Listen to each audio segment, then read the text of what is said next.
नमस्कार दोस्तों, स्वागत है आपका मेरे चैनल में। मेरा नाम है रिपुदमन सिंह और मैंने बीटेक कर रखा है आईआईटी गुवाहाटी से केमिकल इंजीनियरिंग ब्रांच में। 2 बार जेईई निकाला है 2017 और 18 में।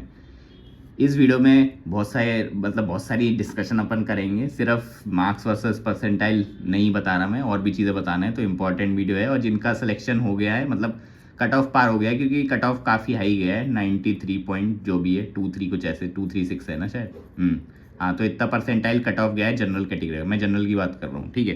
तो बात यह है कि कट ऑफ जब इतना हाई होता है तो बहुत लोग निपट लेते हैं, ठीक है। तो इसका मतलब इन्होंने सिर्फ 100 के स्टूडेंट्स को ही दिया है, लगभग 1 लाख जनरल में से। बाकी सब जो भी होंगे कैटेगरी वाइज होंगे, ठीक है।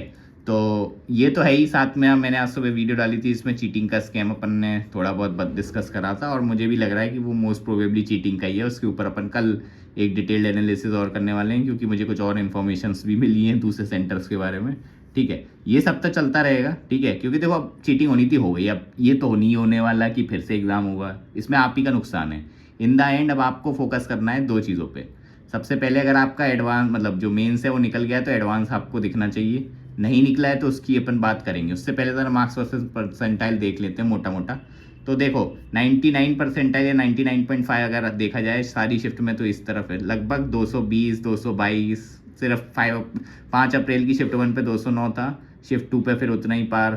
6 अप्रैल की तो 235 था, और शिफ्ट 2 पे 6 अप्रैल की 218, ठीक है। ऐसे 219 मिनिमम जो गया है, आप कह सकते हो 5 अप्रैल की शिफ्ट 1 में ही गया है, इससे ज़्यादा नीचे नहीं गया है, ठीक है।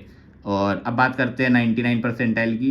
तो 99 परसेंटाइल भी देख लो, लगभग 180 से 185 से लगभग आपका वेरी कर रहा है 210 तक, ठीक है। इजी शिफ्ट में 212 तक जा रहा है, ठीक है। 6 अप्रैल की शिफ्ट 1, ठीक है। और मिनिमम अपना देख सकते हैं 185, और ये 5 अप्रैल की शिफ्ट 1 और 9 अप्रैल की शिफ्ट 1 पे गया है, ठीक है। तो मतलब अगर आपका इस रेंज में है तो 99 परसेंटाइल आ जाएगी। सिमिलरली बात कर लेते हैं 98 परसेंटाइल की, तो आप देखेंगे मिनिमम गया है 164 और 165, ये वही है। 5 अप्रैल की शिफ्ट 1 लॉजिकली देखा जाए तो सबसे टफ हो जाएगी, और 9 अप्रैल की शिफ्ट 1, 5th और 9th की, ठीक है। तो ये दोनों शिफ्ट को कह रहे हैं टफ, ठीक है। बात करते हैं अपन 97 परसेंटाइल की। तो सिमिलरली 97 परसेंटाइल भी इधर ही मिनिमम आया 5 अप्रैल की शिफ्ट 1 में, तो मैक्सिमम मार्क्स आपको इधर ही मिलेंगे। और कट ऑफ की बात कर लेते हैं, तो शिफ्ट वाइज कट ऑफ आप देख सकते हैं। मज़ेदार बात है कि 5 अप्रैल की शिफ्ट 2 का कट ऑफ 144 है। मैंने जब वीडियो बनाई थी, कुछ लोग कह रहे थे भाई कि 5 अप्रैल की शिफ्ट 2 को ईजी बोल दिया, ठीक है भाई। ईजी थी भाई, लिटरली वो तभी देख ली कट ऑफ इतना ज़्यादा है। इवन 6 अप्रैल की शिफ्ट 1 तो और ईजी भैया, ये देखो 149 कट ऑफ गया है 300 में से, लगभग 50% मार्क्स हो गए भाई। ऐसी वैसी बात नहीं है, ठीक है। और आप देख सकते हैं बाकी में मिनिमम कट ऑफ अगर आप देखोगे तो 9 अप्रैल शिफ्ट 1 का गया है वैसे, ठीक है, मिनिमम कट ऑफ।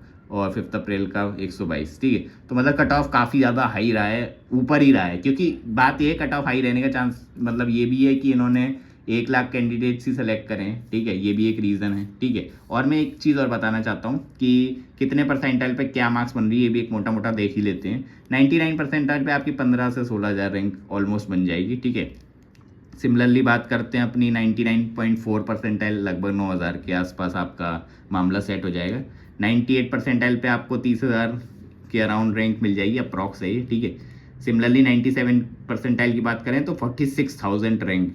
96 की बात करें तो 61,000। 95 आपका चला जाएगा 77,000 पे। सिमिलरली 93% यानी आपकी 1 लाख के अराउंड होगी, लगभग 11.7 लाख। मतलब ये 11.8 मान लो यार, मोटा मोटा, ठीक है। 11.8 लाख स्टूडेंट्स ने रजिस्टर करा था। देने थोड़े कम ही आए होंगे ऑब्वियसली, बट ठीक है, 2024 में इतने कैंडिडेट्स थे, ठीक है, ये मान लो।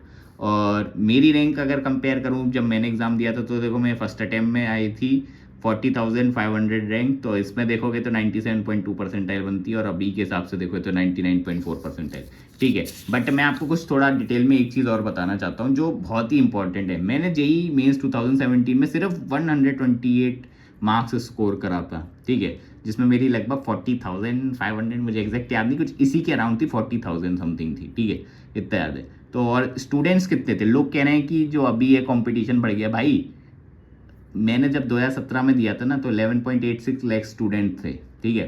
तो उस समय ज़्यादा स्टूडेंट थे। जो लोग कह रहे थे ना कि बढ़ गए, अरे भाई कुछ नहीं बढ़े, उतने ही हैं ऑलमोस्ट, ठीक है। हाँ, जेईई मेंस जब मैंने अगली साल दिया था तो मेरे 179 आए थे, जो कि मैंने बताया था मेरे ओएमआर में गलत फेल हो गया था ऊपर नीचे, क्योंकि तब हमारा ऑफलाइन होता था। तो मेरे लास्ट की OMR उल्टी फुल्टी बढ़ गई थी, तो उसके चक्कर में 179 हो गए थे, 15 मार्क्स यहीं चले गए थे, ये मैंने बता रखा है। उसकी वजह से मेरी 9600 रैंक हो गई थी 6000 से। भाई ये स्कैम होते हैं, अब ऑनलाइन में तो नहीं होते, ठीक है।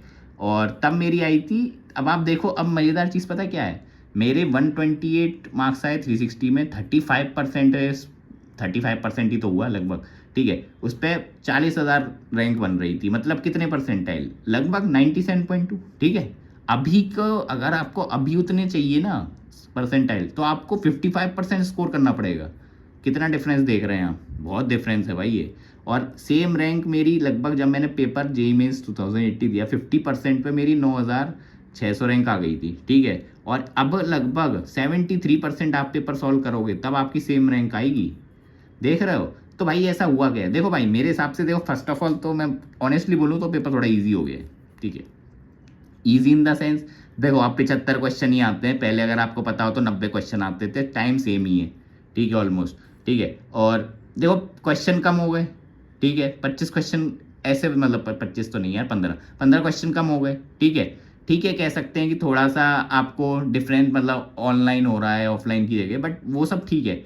फिर भी भाई 50% से 73% चेंज ये तभी होता है जब थोड़े इजी क्वेश्चन, मैंने खुद क्वेश्चन देखे ना मीन्स के, अब भाई अब डायरेक्ट हो जाते हैं, मैं बताऊं तो, ठीक है। अब अगर मेरे से सॉल्व हो रहे हो, मैंने भाई कितने साल हो गए, मेरे को 4-6 साल हो गए, ठीक है। तो मुझे बिल्कुल कुछ चीज़ें याद नहीं है, तब मेरे से सॉल्व हो जा रहे हैं, तो क्या चल रहा है मामला, ठीक है। तो भाई मेरे हिसाब से कंपटीशन लगभग सेम ही है, पढ़ने वाले उतने ही हैं, ठीक है। ज़्यादा से मान लो कि थोड़ा सा ग्रोथ हो गई होगी इंटरनेट पेनिट्रेशन की वजह से, थोड़े लोग ज़्यादा पढ़ रहे हैं, थोड़े उन्हें ट्रिक पता चल गई है, ठीक है। बट एक चीज़ ये भी तो देखो यार, तुम्हारी सीट्स भी तो बढ़ गई हैं। मेरे टाइम सीट्स भी कम थी, फीमेल रिजर्वेशन आ गया, हमारे टाइम नहीं था, मतलब फर्स्ट टाइम शायद हमारे टाइम ही आया था 2018 में, हाँ। तो उस मिनिमम था उस वक्त, ठीक है। भाई फीमेल रिजर्वेशन से जनरल लड़कों को भी फायदा है भाई, क्योंकि फीमेल फिर उनकी सीट नहीं लेती ना, ठीक है। तो सीट बढ़ गई है, ठीक है। तो मेरे हिसाब से सब जैसा पहले था ना वैसा ही चल रहा है सिस्टम, कुछ ऐसा बकवास नहीं हुआ है। बात यह है कि आप लोग ही नहीं पढ़ रहे हैं, सीधी बात ये। पढ़ाई करी होती तो आज कट ऑफ निकल गया होता, ये आप 93 परसेंटाइल पे नहीं अटके होते कि भाई अंदर में बाहर में, अंदर में बाहर। भाई आप ये भी तो देखो, आपकी 1 लाख रैंक है भैया, 1 लाख रैंक, समझ नहीं रहे आप, 1 लाख भाई, 1 लाख रैंक बहुत होता है ये। आपको 1 लाख से 10,000 में आना है, बहुत अंतर है, ठीक है। और अगर भाई मैं अभी फिर से ये अगर एग्ज़ाम देता हूँ, मेरी अगर इतनी, मेरी जितनी पहले आई ना रैंक उतनी आती ना, तो मुझे अभी IIT बॉम्बे में मिल जाता, जो मेरे टाइम पॉसिबल भी नहीं था, क्योंकि सीट नहीं थी इतनी। अब आप देख लो।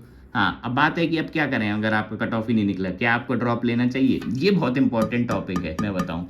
कट ऑफ नहीं निकला है तो क्या ड्रॉप लेने से फ़ायदा हो जाएगा, क्योंकि आप 1 साल अपना वो लगाओगे, ठीक है, ऑलमोस्ट, ठीक है, दाव पे, और अगला मेंस जल्दी आ जाएगा, पता भी नहीं चलेगा, आपकी आंखें झपकेंगी भी नहीं भाई, इतनी जल्दी आ जाता है मेंस, इतना मुझे पता है, ठीक है। और अब अनसर्टेनिटी जो है ना मीन्स की बहुत बढ़ती जा रही है, ये अभी आपको दिमाग में रखना पड़ेगा, क्योंकि पेपर जब इजी हो जाता है ना, मैं ये नहीं बोल रहा है कंपेरेटिव इजी, में पुराने पेपरों से कंपेयर कर रहा हूँ, ठीक है। और ठीक है, जब पेपर इजी हो जाता है ना, जब मार्क्स बहुत आने लगते हैं, तो भाई सीधी बात है कि फिर तुक्के वाला खेल होने लगता है, लक बहुत मैटर कर जाता है। और ये तो कुछ भी नहीं, ये सब तो ठीक है साइड में है, डिफ़िकल्ट पेपर बेस्ट रहता है, वो सब हमें पता है। लेकिन अब जब से मैंने सुना है NTA का, तो भाई NTA ने तो चीटिंग में भी आगे कर दिया है, मतलब चीज़ें, मतलब चीटिंग ही इतनी हो रही है, या तो ये लोग सेंटर मैनेज नहीं कर पा रहे हैं, क्या चल रहा है, मतलब चीटिंग। अब आप सोचो, कोई बंदा 7 परसेंटाइल ला रहा है, वो 100 परसेंटाइल ले आ रहा है अगले अटैम्प्ट में चीटिंग करके, तो भाई ये कैसे पॉसिबल। कुछ लोग कह रहे हैं पूरे सेंटर ही हैक हो जा रहे हैं, क्या हो रहा है भाई, क्या चल रहा है ये। तो भाई सीधी बात पता है, ओवरऑल कंक्लूड करूँ तो मैं ये बोलूँगा, जेईई एडवांस में ये सब बकैती नहीं होती, ठीक है। तो सीधी बात है, जेईई एडवांस पे फोकस करो, जेईई एडवांस का क्वालिटी उतना ही मेंटेन्ड है जैसा था रहेगा, ठीक है। NTA का तो कुछ भरोसा नहीं है, और NIT से खुश मत हो, IIT जाओ भाई, सीधी बात। तो मिलते हैं आपको नेक्स्ट वीडियो में, thank you, thanks for watching, bye bye.